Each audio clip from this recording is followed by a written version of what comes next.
Alors, on va aller trouver la présidente directrice générale du CIUS de l'Ouest. Bonjour, madame. Bonjour, Lynn McVeigh, enchantée. Je vous présente M. Sylvain Gagnon, Bonjour. du ministère de la Santé et des Services sociaux. Bon, d'abord, le point sur la situation, parce que j'ai vu tout à l'heure, ça fait peut-être une heure ou un peu plus que vous êtes à l'intérieur. Qu'est-ce que vous avez constaté? Alors, ce qu'on a constaté à la Maison Héron, c'est que présentement, le CIUS de l'Ouest de l'île de Montréal a mobilisé l'entièreté de ses équipes. Il y a une stabilité. Les patients continuent d'être évalués. Il y a 4 médecins du CIUS qui sont à l'intérieur. Il y a des infirmières, il y a des préposés aux bénéficiaires. On voit que c'est des petites équipes qui se rencontrent parce qu'ils viennent de différents sites du CIUS. Ils viennent des sites froids. Ils ne viennent pas des sites chauds ailleurs. Et puis, c'est sous contrôle. Les résidents sont en sécurité. Donc, vous êtes avisé le 29 mars. Il s'est passé plusieurs jours depuis ce temps-là. Et encore hier ou avant-hier, on parlait de situations précaires pour les gens, de senteurs très, très dures à supporter, de situations de détresse. Qu'est-ce qui s'est passé durant toutes ces journées? On avait l'impression que c'est tout réglé, mais ce n'est pas le cas. À ce qu'on nous dit, tout au moins, dans le témoignage. Alors, nous, c'est le 29 mars, nous avons entré en communication avec la propriétaire. On a travaillé en collaboration avec elle, mais c'était difficile. Malheureusement, il y avait des quarts de travail entre le 29 mars et le 9 avril où la lettre d'ordonnance a été émise par la santé publique. Et puis, dans ce contexte-là, le 8 avril, on a pu intégrer nos équipes d'emblée, avoir les clés pour les médicaments, les dossiers des patients. Et puis, ça va de mieux en mieux depuis le 8 avril. Parce que je comprends qu'il y a un peu plus d'une semaine qui s'est passée où il ne s'est rien passé de votre part à l'intérieur, que vous n'avez pas pu agir parce que les propriétaires ne collaboraient pas. Alors, quand on est venu en soutien, on est venu avec des équipements de protection d'infection, de la formation. Ils nous ont exprimé leur besoin d'avoir de l'aide pour doter les unités de soins.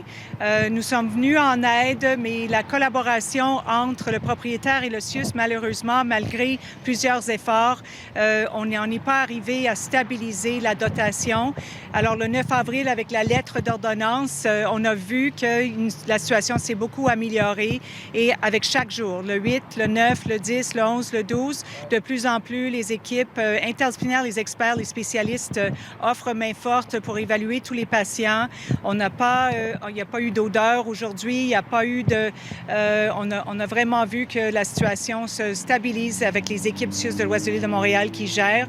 Il y a une gestionnaire qui est à la réception, qui appelle systématiquement toutes les familles et même si un membre de famille veut passer un message à un résident, elle laisse le message avec la gestionnaire et le message est passé vers le résident. Ouais, mais du côté du ministère de la Santé, il n'y aurait pas eu lieu d'y aller de façon différente. Vous êtes au courant que ça ne va pas là-dedans, qu'il y a des décès, qu'il y a plusieurs cas de COVID et aucune intervention durant toutes ces journées-là parce que les propriétaires ne collaborent pas. Et pouvez-vous expliquer ça? Il y a eu différentes interventions qui ont été faites. Là. Au-delà de l'absence de collaboration du propriétaire, plusieurs interventions, Mme McVeigh l'a précisé, il y a eu des interventions, une approche de soutien qui s'est fait progressivement. Et aujourd'hui, nécessairement, là, j'avais besoin de venir rencontrer la direction, observer. Donc, c'est un mandat des autorités ministérielles et je peux vous témoigner que les services qui sont en place, là, la qualité des services est de retour. Il y a plusieurs professionnels.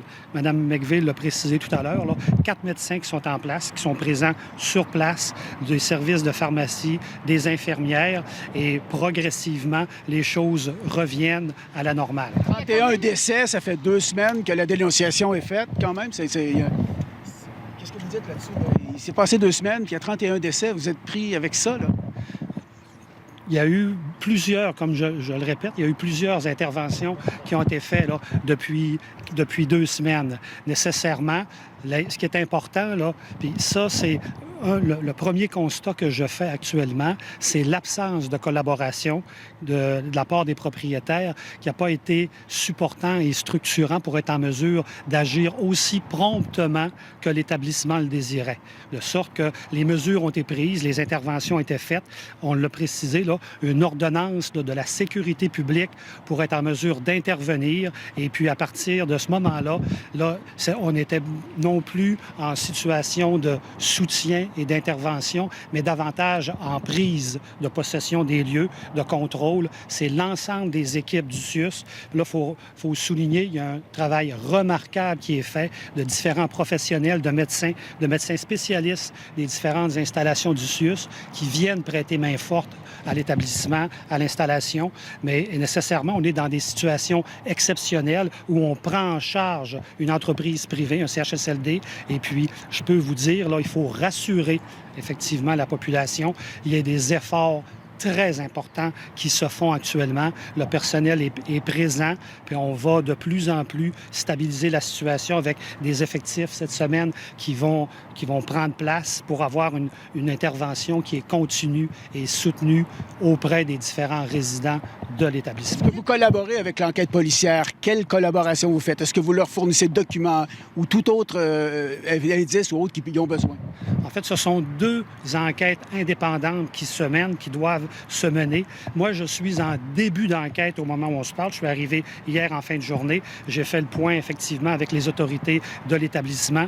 J'ai été en mesure de voir l'ensemble des gestes, des actions qui ont été posées. Je tenais aujourd'hui à faire une visite. On a fait une visite de long en large des installations pour voir d'abord les résidents, et puis voir le personnel qui est sur place, voir les différentes mesures qui sont mises en place pour s'assurer qu'on va contrôler la propagation du COVID, de sorte que nécessairement, j'aurai d'autres analyses à faire, d'autres gestes, mais pour l'instant, c'est rassurant de voir là, que le CIUS de l'Ouest a pris la direction, la gestion des opérations. Est-ce que votre impression personnelle sur ce qui s'est passé, je comprends que vous nous avez fait le constat de la situation actuellement, jusqu'à quel point tout le monde fait son travail, jusqu'à quel point on ramène ça.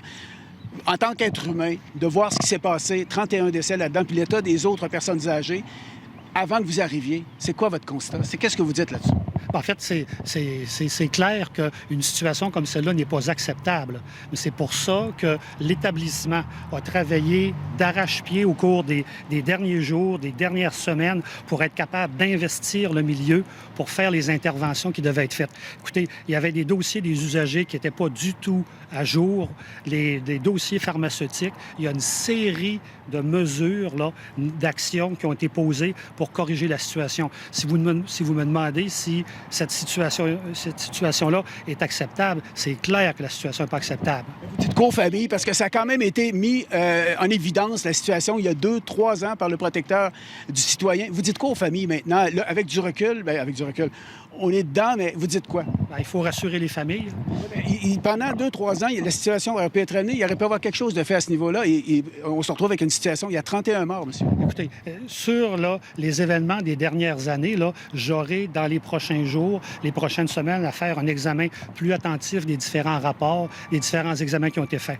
Mais pour l'heure, ce qui est important aujourd'hui, dimanche de Pâques, c'est de rassurer les familles parce qu'effectivement, dans les fêtes, il se passe des choses. Il y a un travail très important qui se réalise actuellement. Puis c'est important de rassurer les familles parce que si c'était ma mère, j'ai accompagné ma mère, moi, dans une fin de vie. Si c'était ma mère qui était ici, je voudrais que les soins qui s'offrent, l'accompagnement qui s'offre, ça soit celui que j'ai vu aujourd'hui dans l'installation. Mais vous dites que la Tout à fait. situation se stabilise. Merci.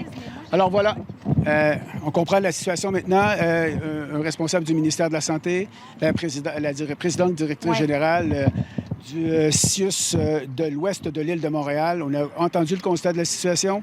Et ce qui ressort et ce qui revenait souvent, c'est le manque de collaboration des propriétaires, les dossiers qui étaient pêle-mêle partout et l'état dans lequel se trouvaient les bénéficiaires. Triste constat, triste réalité, mais on a bien compris des autorités que, les choses semblent se prendre en main. Quoique ce qu'on entend des personnes qui sortent de là, c'est que c'est pas encore à la hauteur d'un minimum acceptable pour plusieurs des résidents qui sont là. Les matelas qui semblent avoir été souillés par des excréments et de l'urine, c'est ce que j'en comprends. Merci beaucoup, Denis. Ouais.